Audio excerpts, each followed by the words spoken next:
सरकार को गिराने की हुई थी कोशिश, इस विधायक ने कर दिया बड़ा खुलासा। कांग्रेस के राष्ट्रीय प्रवक्ता सुरेंद्र राजपूत का केंद्र सरकार पर हमला, उद्योगपतियों को बनाया निशाना। बस में सामूहिक दुष्कर्म मामला, किशोरी के साथ मुरादाबाद में पहले भी हुआ था दुष्कर्म, जांच में हुआ खुलासा।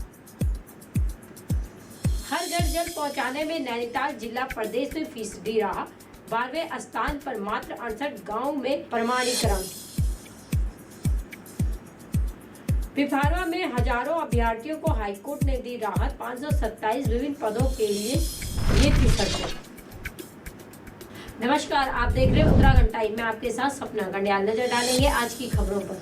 निर्दलीय विधायक उमेश कुमार ने गुप्ता ब्रदर्स को लेकर बड़ा खुलासा किया है। उमेश कुमार ने गैरसैंण में कहा कि गुप्ता ब्रदर्स 500 करोड़ में दावे सरकार को गिराने की कोशिश कर रहे थे। मानसून सत्र के दूसरे दिन सहारनपुर के चर्चित व्यवसाय गुप्ता बंधुओं को लेकर निर्दलीय विधायक उमेश कुमार ने सनसनीखेज खुलासा किया है। विधायक ने सदन में कहा कि गुप्ता बंधु उत्तराखंड के नियमों को ताक पर रखकर अपने व्यवसाय को लगातार बढ़ा रहे हैं। गुप्ता बंधु सरकार को गिराने की कोशिश के लिए 500 करोड़ रुपए तक खर्च करने को तैयार है। इसके साथ ही नियम 58 के तहत भ्रष्टाचार पर चर्चा करते हुए विधायक उमेश कुमार ने कहा कि पृथक राज्य बनते ही भ्रष्टाचार ने उत्तराखंड को पोलियोग्रस्त कर दिया था। एक के बाद एक कई सरकारें आई, लेकिन भ्रष्टाचार पर अंकुश नहीं लगा पाई। ऐसे में बाहरी राज्यों के माफिया और व्यवसायी यहाँ खूब फले और फूले। विधायक ने कहा कि गुप्ता बंधुओं के साथ किन राजनेताओं के संबंध है और वो कैसे यहाँ कारोबार में बढ़ रहे हैं, इसकी ईडी और सीबीआई जांच होनी चाहिए। कांग्रेस के राष्ट्रीय प्रवक्ता सुरेंद्र राजपूत ने प्रेस वार्ता की। इस दौरान उन्होंने केंद्र सरकार पर जमकर हमला बोला। उन्होंने कहा है कि मामला देश का है, अगर हम गलत हैं तो हमें सही कीजिए, अगर वे गलत हैं तो हमारा साथ दीजिए। सरकार की अर्थव्यवस्था को बेच दिया है। देश के 3-4 उद्योगपतियों देश की अर्थव्यवस्था है। आज वे दुनिया के नंबर 1 बिजनेसमैन है। सब कह रहे हैं कि आज अगर अडानी डूबा तो देश डूब जाएगा। हमारे देश के पूंजीपति हमारे लिए काम करें, सरकार के लिए नहीं। व्यक्ति आय दुनिया के 142वें नंबर पर है। इसके साथ ही उन्होंने कहा कि पीएम मोदी ने अपने परम मित्र की सारी कंपनियों को क्यों बेच रही है। जब उन्हें ठेका देना होता है तो वो दूसरी कंपनियों को केंद्रीय एजेंसियों के छापे डालो, फिर वे कंपनियां A1 नंबर खरीद लेता है। ऐसे तमाम मामले हैं जहां छापे पड़े और वे कंपनियां A1 में खरीद ली गई।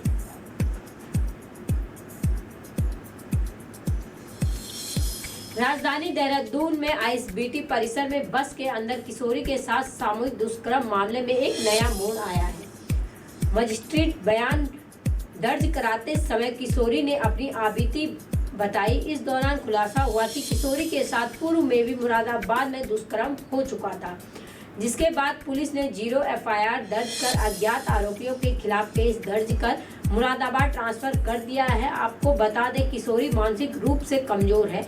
इसके साथ ही मामले की जांच की जा रही है कि किशोरी के साथ पूर्व में किसने और कहां दुष्कर्म किया था। पुलिस ने 5 आरोपियों को 2 दिन की कस्टडी रिमांड में लिया हुआ है।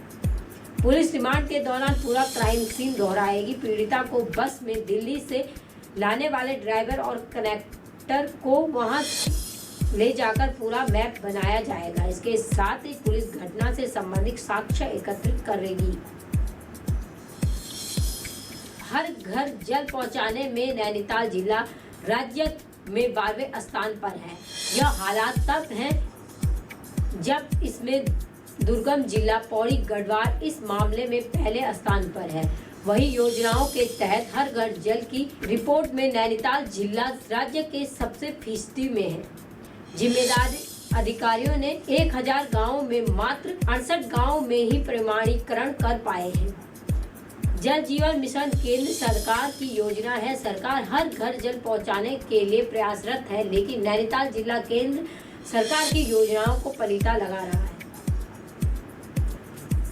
नैनीताल हाईकोर्ट ने राज्य के पॉलिटेक्निक में 527 विभिन्न खाली पड़े पदों को भरने के लिए जारी विज्ञप्ति की शर्तों को चुनौती देने वाले याचिका पर सुनवाई के बाद उन अभ्यर्थियों को भी परीक्षा में शामिल करने को कहा है जिनकी विज्ञप्ति के में जारी शर्तों के अनुसार विभागों में फर्स्ट डिवीजन नहीं है।